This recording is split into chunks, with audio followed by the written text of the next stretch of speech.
I wanted to do a few small series of videos, plus hopefully do another dev diary for my mod. But this one's going to be a personal update.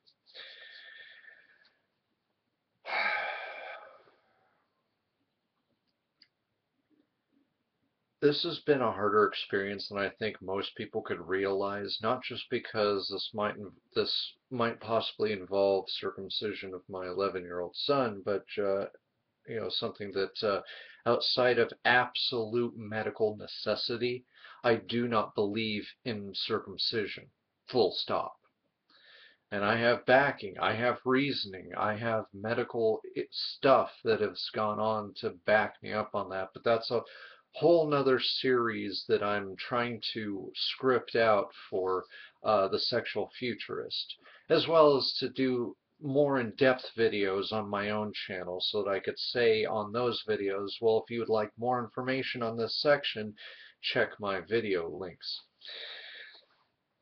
But basically put outside of absolute medical necessity, I consider circumcision of males, especially just because, to be barbaric.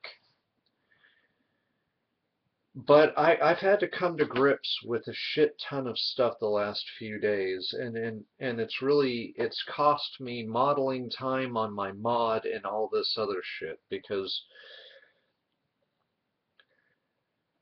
basically put, I've had to come to terms with this. If if this is everything that my mom is saying that it is, and that CPS seems to be hinting at, then or could make a case on against me, then I have fuck all of choice in this, and I have to be okay with that. I can still go through with this as much as I don't want to subject my child to this sort of thing, and still be an intactivist. If anything, this is only going to strengthen my resolve. So this doesn't have to change anything for me. And there could be positive outcomes for my child as well, but he's never had a problem with his genitalia until he was with his mom, and most of that stemmed from her wanting to be the cool parent and not force her child to bathe. Do you see why I had to be dad? Not that I mind it, but I mean, god dang. And I'll get to that. I'll expand on that little tidbit that seems like nothing. But the anecdotal evidence that my mom gave was that two family members out of who knows in my family had an issue with their foreskin. And she tried to guilt me with anecdotal evidence into feeling that I'm making a horrible, grave mistake. She, who is going off of traditionalism, and me with a mountain of evidence and years worth of research on this particular topic. I didn't start out thinking one thing or another about circumcision, but the more I delved into it, the more I do not agree with it, except for in extreme medical conditions. And I don't believe my son fits that. But my hands are probably tied. I'm probably going to have to sign off on my son doing this or risk losing him, or worse. And in most of those cases, they will still do it whether I care about it or not. So what can I do about this? At this point, nothing. I've got no money to fight this. I've got nothing that I can do to stop this. Although, again, they could absolutely find that it is medically necessary, in which case I wouldn't have as big a problem with it. But the thing is, yeah, so I've had to come to terms with it, and it's not been an easy couple of days, I'll tell you that. But the more I've thought about things, the more I'm starting to realize that, have any of you guys seen the movie A Beautiful Mind? I honestly think that my mom might have the same issues. And that's made me rethink everything. it's mind-blowing, but it would make the most sense in life because without trying to trot everything out and possibly get my channel taken away, at this point in time, she said things and had conversations that only she can corroborate.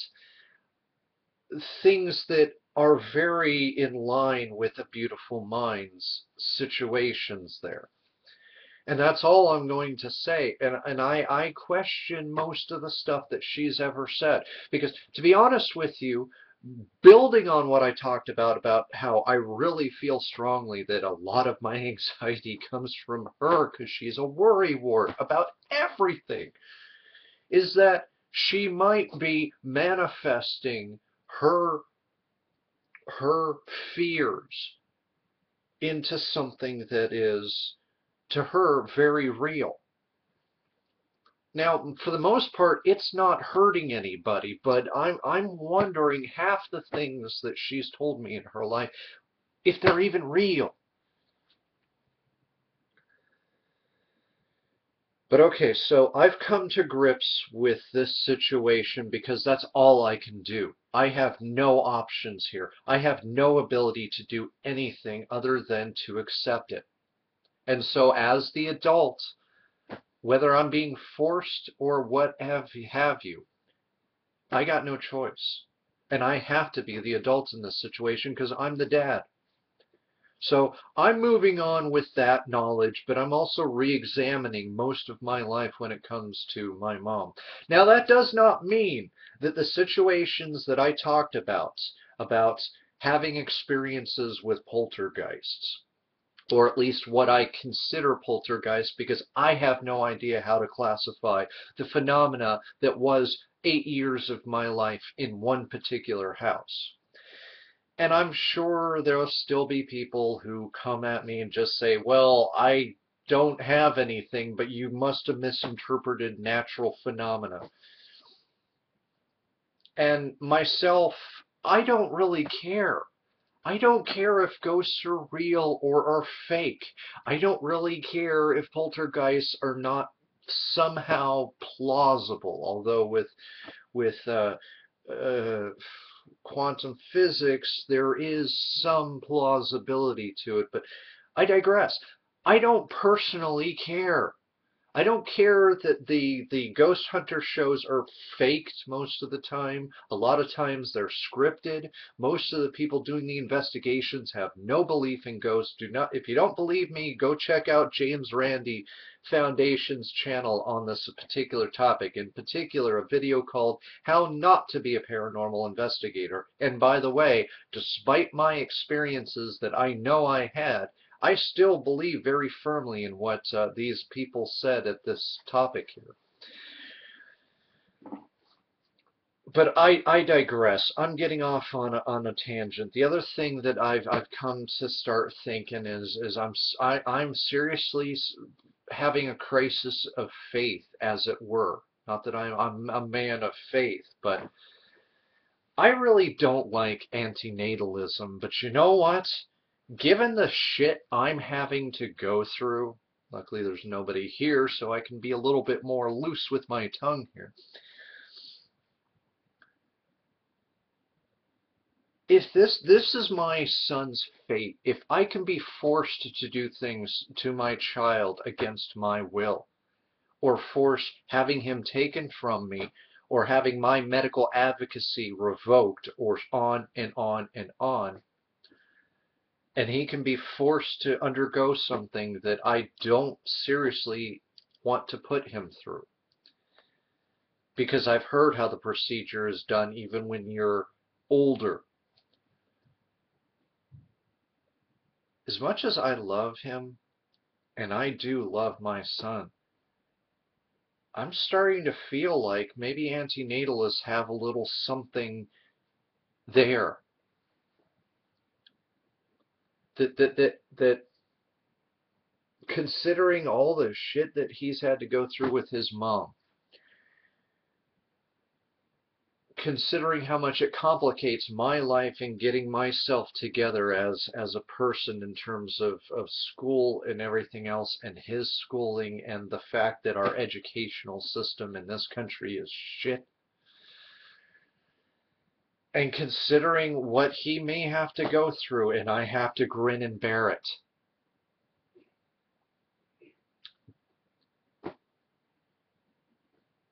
I almost would rather he not be born if I had known this was his fate.